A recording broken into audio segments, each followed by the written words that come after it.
बिस्मिल्लाहिर्रहमानिर्रहीम। अस्सलाम वालेकुम। उम्मीद है सब खैरियत से होंगे। मैं आज नई वीडियो के साथ आपके साथ हाजिर हूँ। मैं आपके साथ आज फ्रेंच फ्राइज़ की रेसिपी शेयर करने जा रही हूँ। जी, तो ये इस तरह फ्रेंच फ्राइज़ मैंने ये वाली काट ली है और मैं इसमें जो जो इंग्रेडिएंट्स डालूँगी वो मैं आपके साथ शेयर करने लगी हूँ। ये मैंने चाट मसाला लिया है हाफ़ टी स्पून, और मैं इसमें नमक भी मैं तकरीबन हाफ़ टी स्पून के बराबर लूँगी। बराबर ही मैं इनमें इंग्रेडिएंट्स डालूँगी। हाफ़ टी स्पून ही मैंने सुरख मिर्च का डाला है। इसमें मैं थोड़ी सी हल्दी का ऐसे इसको कलर लुक दूँगी, और थोड़ा सा मैंने इसमें ज़ीरा पाउडर एक चुटकी के बराबर मैंने डाला है, और ये मैंने कलौंजी और अजवाइन ग्राइंड की हुई है वो मैं इसमें डाल दूँगी। और मैंने इसमें ये मैदे का ये मैंने 2 टेबल स्पून जो से हैं वो मैंने मैदे के यूज़ किए हैं, और ये बेसन है।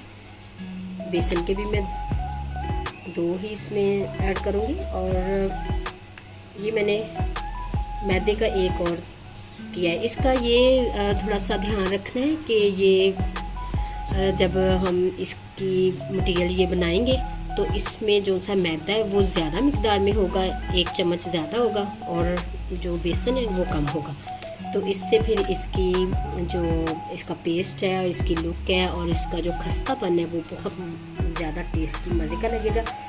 और यहीं पे मैं 1 चम्मच भर के कॉर्नफ्लोर का भी डाल दूँगी यहीं पे। तो कॉर्नफ्लोर को बस हाफ इससे आधा लेना है, और बाकी जो चीज़ें हैं मैदे को हमने बस इसमें ज़्यादा डालना है। उसी से ये क्रंची से बहुत मज़े की हमारी इससे जो हमारी फ्रेंच फ्राइज़ हैं वो खस्ता और मज़े की बनेगी, बहुत ज़्यादा क्रिस्पी सी होंगी। बस इसी को ही ध्यान में रखना है, तो ये फिर इंशाल्लाह बहुत मज़े की हमारी रेसिपी तैयार होगी। तो अगर जनाब मेरे चैनल पे नए हैं तो मेरे चैनल को सब्सक्राइब कर दिया करें, और आप कमेंट भी करके बताया करें मुझे कि वीडियोस कैसी लगी। इन चीज़ों को हमने सबको ही मिक्स कर लेना है। यहाँ पे आप इसमें नींबू का रस भी डाल सकते हैं, लेकिन मैं आज इसमें नहीं डालूँगी, वो फिर बाद में देखेंगे कि अगर हमें ज़रूरत है। जिस जिसको पसंद है वो डाल भी सकते हैं इसके बीच।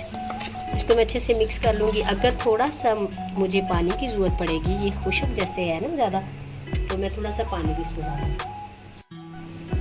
बस इसको ज़्यादा हमने वो नहीं करना कि ज़्यादा इसमें पानी नहीं डालना, ताकि ये अच्छे से फिर इसमें बस ये जो सी चीज़ें सारी हैं इसमें अच्छे से मिक्स हो जाएं। और इसको हम 5 मिनट के लिए ढक भी देंगे, ताकि जो सा इसका मटीरियल है अच्छे से इसमें चीज़ें जज़्ब हो जाएं अच्छे से इसके ऊपर। मैं इसको हाथ के साथ ही करूँगी, चम्मच के साथ नहीं, इतना अच्छा ये पेस्ट लगता है इसका। ये मैं अच्छे से इसको सब के ऊपर ही अच्छे से इसको मैं कर लूँगी, ताकि ये इसके ऊपर ये देखिए, ये मैंने अब इसके ऊपर सारा ही अच्छे से मिक्स कर दिया। हाथों की मदद से करेंगे तो ज़्यादा आसानी से होगा, अच्छे से हो जाएगा। अब मैंने ये सारा इसको मिक्स करके रख दिया है, और अब मैं इसको स्टे दूंगी, तकरीबन 5-10 मिनट का ही स्टे दूंगी, ताकि इसमें अच्छे से, तो इसको मैं फिर फ्राई करूंगी। आप फिर वो देखिएगा स्टेप। ये स्टे आ चुका है, इसको 10 मिनट मैंने स्टे लगाया है, और अब मैं इसको फ्राई करूंगी। आप कोशिश करिएगा कि ये जो इसका मिक्सर बनाना है ना, वो आपने बड़ी ही परात वगैरह हो या ट्रे हो उसमें डालें, बड़े बर्तन में डालें इसमें। जी, मैंने पैन में ये सरसों का तेल जो है वो मैंने डाल दिया है, तकरीबन 10 मिनट हो गए हैं। ये मैंने फुल फ्लेम पे इसको गर्म कर लिया, तो अब मैं इसको एक एक करके इसमें डाल दूँगी। कोशिश करें कि इसको लग ही डालें, ताकि ये साथ जुड़ने ना पाए। अच्छी खूबसूरती भी इसी तरह आएगी, और ये फ्राई भी अच्छे से इसी तरह होगी।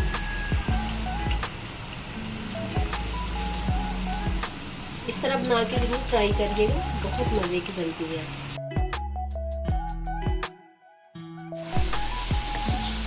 जी, ये देखिए मैं इसको अभी हाफ़ ये पकी है, तो मैं इसको यहीं पे ही अभी निकालने लगी हूँ। इसको क्रंची करने के लिए मैं दोबारा से इसे ऑयल में डालूँगी। जब ये ठंडी थोड़ी हो जाएगी ना, फिर इसको मैं ऑयल में डालूँगी। फिर आप देखिएगा इतनी ये क्रंची सी और क्रिस्पी बनती है। इस तरह ज़रूर आप भी ट्राई करिएगा।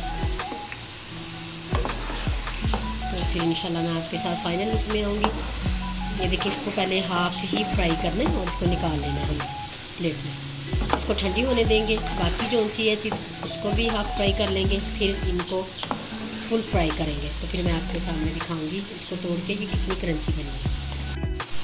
जी, तो मैंने ठंडी हुई थी तो मैंने दोबारा से इसको डाल दिया था और ये देखें आप, इसका कलर भी, और इसको मैं तोड़ के भी आपके साथ शेयर करूँगी। बहुत मज़े की बनी है, जो ट्राई करिएगा और मुझे कमेंट में बताया करें कि आपने ट्राई की है मेरी रेसिपी, तो आपकी कैसी बनी। ये देखिए ये कितनी क्रंची सी बनी है, आपको आवाज़ भी इसकी आ रही होगी। बहुत ही मज़े की ये बनी है, ज़रूर ट्राई करिएगा। नई वीडियो के साथ मैं हाज़िर होंगी आपके साथ। तब तक के लिए अल्लाह हाफ़िज़।